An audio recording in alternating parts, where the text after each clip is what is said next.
বৈশ্বিক চ্যালেঞ্জ মোকাবেলায় এশিয়ার দেশগুলোর সরকার প্রধানদের ঐক্যবদ্ধ হওয়ার আহ্বান জানিয়ে ৬ প্রস্তাবনা উত্থাপন করলেন প্রধান উপদেষ্টা ডক্টর মোহাম্মদ ইউনূস। জাপানে অনুষ্ঠিত নিক্কেই ফোরাম ফিউচার অফ এশিয়ার ৩০তম আসরের বক্তৃতায় এ প্রস্তাব উত্থাপন করেন তিনি। আরও বলেন, যুদ্ধ ও সংঘাতের কারণে বিশ্ব ক্রমশ অশান্ত হয়ে উঠছে। জাপান থেকে জানাচ্ছেন সহকর্মী আবুল কালাম আজাদ।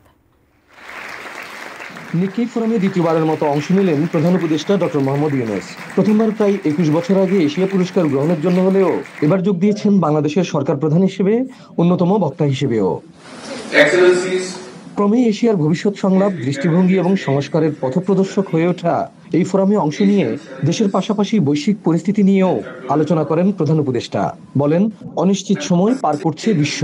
একদিকে যুদ্ধে বিলিয়ন বিলিয়ন ডলার ব্যয় হচ্ছে, অন্যদিকে লাখ লাখ মানুষ অনাহারে মৌলিক চাহিদার জন্য লড়াই করছে।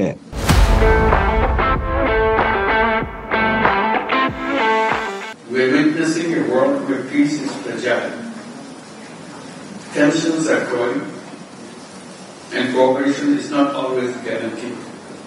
মানুষের মাঝে আস্থাহীনতা বেড়ে যাওয়ায় শাসন ব্যবস্থায় পরিবর্তন ঘটছে। বাণিজ্য নিষেধাজ্ঞার উত্থান মুক্ত বাণিজ্য ব্যবস্থার ভিত্তিকে চ্যালেঞ্জ করে চলেছে প্রতিনিয়ত। The rise of trade restrictions continue to challenge the very foundation of the free trade system. Economic inequalities are widening, often within societies as much as between them. Global trust is at risk. Trust is declining between nations, within societies, and even between citizens and institutions. Challenge মোকাবেলায় এশিয়ার দেশগুলোর সরকার প্রধানদের ঐক্যবদ্ধ হওয়ার আহ্বান জানান প্রধান উপদেষ্টা। সে লক্ষ্যে এশিয়ার আন্তনির্ভরতাকে সহযোগিতায় রূপান্তর, শক্তিশালী অর্থনৈতিক ও প্রযুক্তিগত সহযোগিতা গড়ে তোলা, অন্তর্ভুক্তি, ক্ষমতায়ন ও স্থায়িত্ব প্রচার, বিনিয়োগের মাধ্যমে জীবনকে রূপান্তর, সবুজ পরিবর্তন সাধন এবং যুব সমাজকে কাজে লাগানো, এই ৬টি প্রস্তাবনা উত্থাপন করেন তিনি।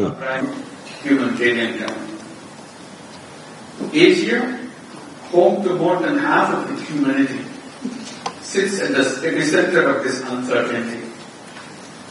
It is also at the center of possibility at the same time.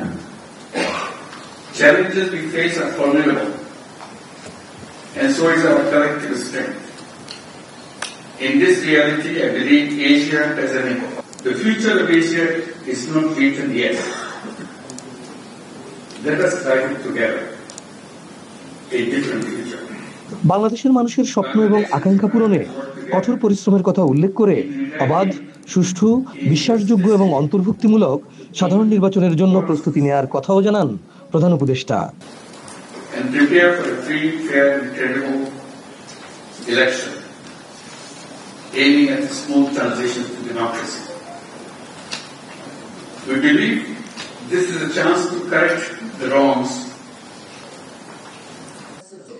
ফোরামে বক্তব্য প্রদানের পর এক প্রশ্নোত্তর পর্বে অংশ নেন তিনি। অধ্যাপক ইউনূস মূল বক্তব্যের পরে একটি ডায়লগে তিনি বলেছেন যে সব দল নয়, একটি রাজনৈতিক দলে ডিসেম্বরের মধ্যে নির্বাচন চায়। তাই এই সময়ের মধ্যে নির্বাচন করতে গেলে তাড়াহুড়ো করে সংস্কার করতে হবে।